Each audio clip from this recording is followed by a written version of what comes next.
آئیے بڑھتے ہیں آیت نمبر 5 کی طرف۔ کما اخرجک ربک من بیتک بالحق وان فریقا من المؤمنین لکارہون۔ لفظی ترجمہ، کما جس طرح، اخرجہ کا نکالا آپ کو، ربو کا آپ کے پروردگار نے، من بیتی کا آپ کے گھر سے، بالحق کی حق کے ساتھ، وَإِنَّا اور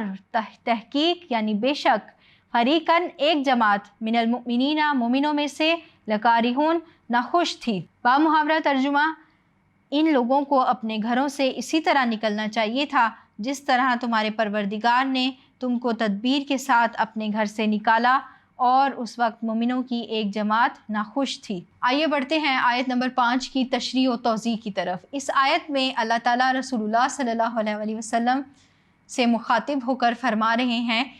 کہ مومنین کو اپنے گھروں سے اسی طرح نکلنا چاہیے تھا جس طرح تدبیر کے ساتھ رسول اللہ صلی اللہ علیہ وسلم کو مکہ سے اللہ تعالیٰ نے نکالا تھا۔ نیز اس واقعے کو مال غنیمت کے واقعے کے ساتھ بھی ریلیٹ کیا گیا ہے، ملایا گیا ہے، جیسا کہ جنگ کے وقت، غزوہ بدر کے وقت جب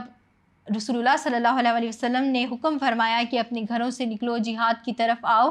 اس وقت مسلمانوں کی ایک جماعت ناخوش تھی لڑائی کے موقع پر، لڑائی کرنے کے بارے میں، لڑائی کے معاملے میں۔ تو ویسے ہی اب مال غنیمت کے معاملے پر مسلمانوں کی جماعت جو ہے وہ ناخوش ہے، کیونکہ جو فیصلہ سنایا گیا ہے مال غنیمت کے بارے میں وہ یہ تھا کہ مال غنیمت اللہ اور اس کے رسول کا ہے۔ تو صحابہ کرام نے اس بات کو مان لیا تھا، لیکن اس سے قبل ان کے درمیان ایک نزاع کی کیفیت پیدا ہو گئی تھی۔ تو یہاں پر اس آیت میں اللہ تعالیٰ نے فرمایا کہ ان لوگوں کو اپنے گھروں سے بالکل اسی طرح نکلنا چاہیے تھا جس طرح سے اللہ تعالیٰ نے رسول اللہ صلی اللہ علیہ وسلم کو ان کے گھر یعنی مکہ سے نکالا تھا۔ تو جیسے اس وقت تدبیر کی کہ رسول اللہ صلی اللہ علیہ وسلم کو دشمنوں کی صفوں میں سے گزار کر اللہ تعالیٰ نے مدینہ پہنچا دیا، تو ایسے ہی یہ اللہ تعالیٰ کی حکمت عملی تھی، یہ اللہ تعالیٰ کی تدبیر تھی کہ اللہ تعالیٰ نے مسلمانوں کو ان کے گھروں سے نکال کر بدر کے میدان تک پہنچایا، ورنہ مسلمانوں کی تو حالت ایسی تھی کہ وہ خوف زدہ تھے۔ جیسا کہ آپ کو پہلے بتایا کہ مسلمانوں کی تعداد صرف 313 تھی اور ان کے پاس مال اور اسباب بھی کم تھا، زرہیں بھی نہیں تھی، اونٹ اور گھوڑوں کی بھی انتہائی قلیل تعداد تھی، جبکہ اس کے مقابلے میں کافروں کی تعداد 1000 اور ان کے پاس اسلحہ بھی تھا، زرہیں بھی تھی، اونٹ اور گھوڑے بھی تھے، تو وہ اپنی پوری شان و شوکت کے ساتھ آ رہے تھے، اور یہاں پر ان سے 3 گنا کم تعداد تھی مسلمانوں کی۔ تو مسلمان اپنے دلوں میں ڈر محسوس کر رہے تھے کہ آج تو ہم جان سے گئے۔ تو اسی واقعے کی طرف اشارہ کیا جا رہا ہے کہ جیسے اس وقت مسلمانوں کی ایک جماعت ناخوش تھی، تو ایسے ہی مال غنیمت کے معاملے پر بھی مسلمانوں کے درمیان نزاع کی کیفیت پیدا ہو گئی ہے۔ تو یہ اللہ تعالیٰ کی ایک تدبیر تھی کہ اللہ تعالیٰ نے مسلمانوں کو ان کے گھروں سے نکالا، ورنہ ایسا ممکن ہی نہیں تھا کہ کوئی خود سے اپنے گھر سے نکل آتا۔ جیسا کہ آپ کو پہلے بتایا تھا کہ 2 گروہ تھے اس وقت میں، ایک ابو سفیان کا تجارتی قافلہ جو کہ شام سے مال تجارت لے کر مکہ جا رہا تھا، اور جب اس کو ایسا لگا کہ مسلمان اس پر حملہ آور ہونے والے ہیں تو ابو سفیان نے ابو جہل کو مکہ میں اطلاع پہنچائی کہ وہ مسلمانوں کو نیست و نابود کرنے کے لیے، ان کے خلاف جنگ کرنے کے لیے، اور ابو سفیان کے پاس جو مال ہے اس کو بچانے کے لیے مکہ سے نکلے اور مسلمانوں سے جنگ کرے۔ تو ایسے میں جب 2 گروہ آ گئے تھے،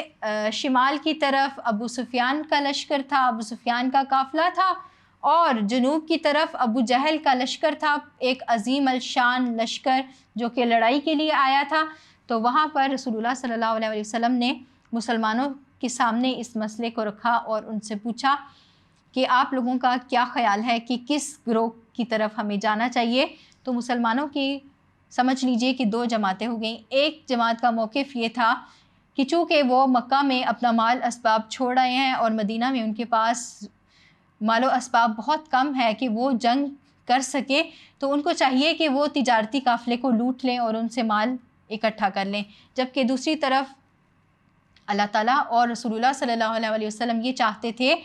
کہ مسلمانوں کی شان و شوکت ظاہر ہو جائے اور کفار پر مسلمانوں کا غلبہ ہو جائے، لہٰذا ابو جہل کے لشکر کے ساتھ لڑائی کی جائے۔ بعد میں ایسا ہوا کہ دونوں گروہ یعنی مسلمان، چونکہ صحابہ کرام وہ لوگ ہیں جو کہ خیر امت ہیں، جو کہ امت مسلمہ میں سب سے بہترین لوگ ہیں، اللہ تعالیٰ ان سے راضی ہو، اللہ تعالیٰ ان پر اپنی رحمتیں اور برکتیں نازل فرمائے۔ تو صحابہ کرام اور ہمارا کوئی مقابلہ ہو ہی نہیں سکتا، وہ ایسے سچے اور پکے لوگ تھے، السابقون والاولون میں شامل تھے، تو ایسا ممکن تھا کہ ان کی رائے میں تضاد ہو سکتا تھا، لیکن اللہ اور اس کے رسول کا جب فیصلہ آتا تھا تو وہ اس کو من و عن قبول کرتے تھے۔ وہ سب سے زیادہ اللہ اور اس کے رسول محمد مصطفیٰ صلی اللہ علیہ وسلم کے مطیع اور فرما بردار تھے۔ تو اس وقت میں جب رسول اللہ صلی اللہ علیہ وسلم نے صحابہ کرام سے مشورہ فرمایا اور اس کے بعد